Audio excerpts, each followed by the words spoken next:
In Victorian London, the wealthy dined in luxury, while below stairs servants labored endlessly, unseen, unheard, and trapped by fear. Every day a struggle, every night a secret world of shadows and power.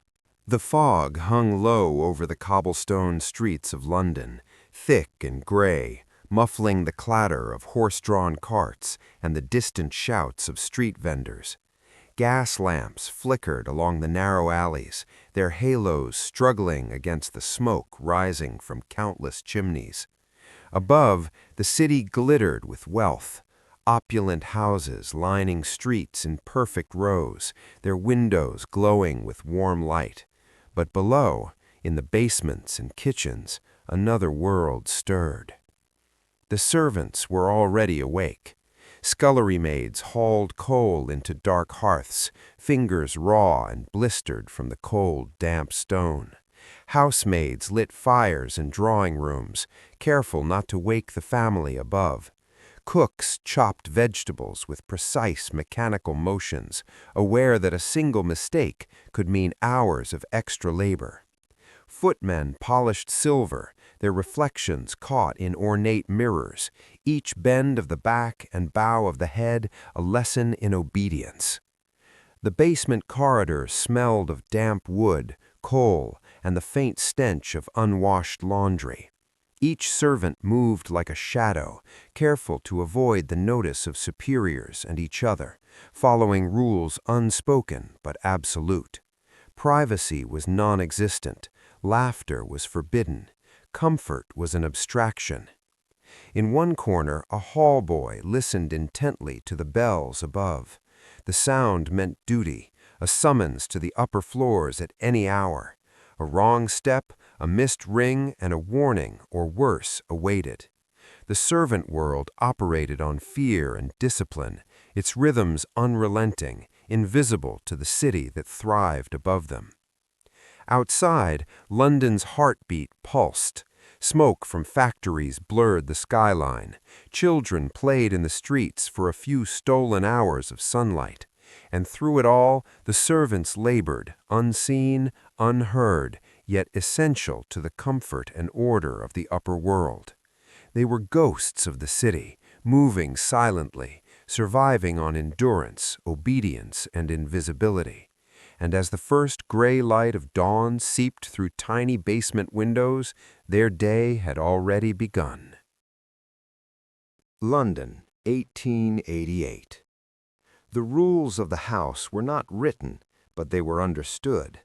Obedience, silence, submission. The master rarely spoke directly to the servants. He did not need to. His presence alone changed the air. When his footsteps descended the staircase toward the lower floors, conversations stopped, eyes dropped, breathing slowed. A young housemaid once told the cook in a whisper that barely existed, "Pray he does not call your name," because when he did, it was never about work. A door upstairs would close, the hallway would fall silent, minutes would stretch into something heavier. No servant ever asked what happened inside those rooms, but they knew.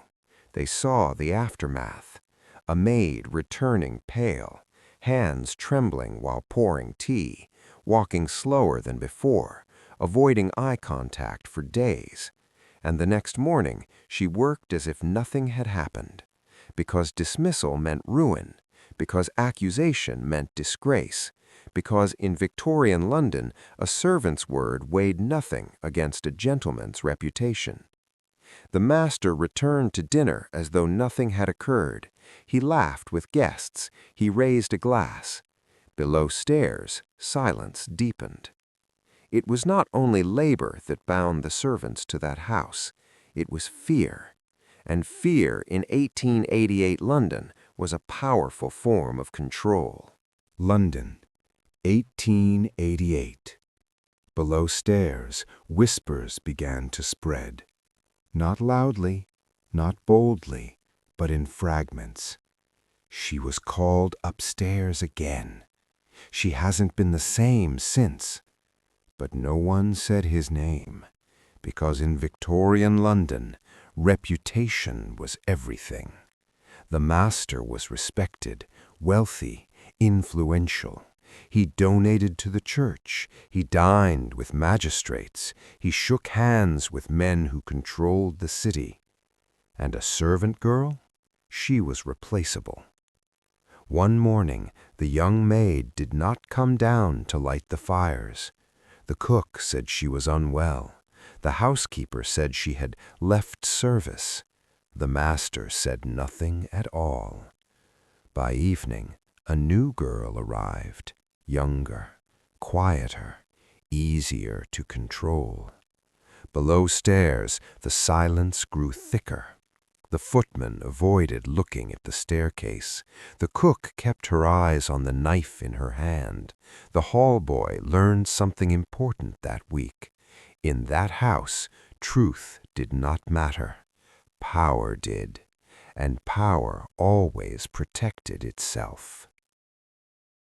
London, 1888. The day ended as it always did. Above stairs, laughter echoed in the grand dining rooms. Candles flickered in crystal chandeliers, and the masters retired to their beds, satisfied and untouched by the labor below. Below stairs, the servants moved quietly, tending fires, folding laundry, and extinguishing lamps. They were exhausted, bones aching, hands raw. They had survived another day of unrelenting work, fear, and silent obedience. Some would leave, some would never return. New faces would take their place, and the cycle continued, invisible to the world that thrived above them. The halls remained filled with secrets, whispered only to the shadows. The echoes of fear, discipline, and unseen endurance lingered in every corridor, every staircase, every candlelit corner. In the end, the story of Victorian servants is not one of luxury or grandeur. It is a story of survival, endurance, and resilience. A world where the powerful controlled everything and the unseen survived by remaining invisible. And though the city of London moved on, the silent struggle below stairs would never be forgotten. The masters slept in luxury, untouched by the world below. The servants labored, endured, and survived, invisible, unheard, but never forgotten. In Victorian London, power ruled above, fear ruled below, and the shadows always remembered. History remembers the powerful, but who remembers the servants? Subscribe for more untold Victorian truths.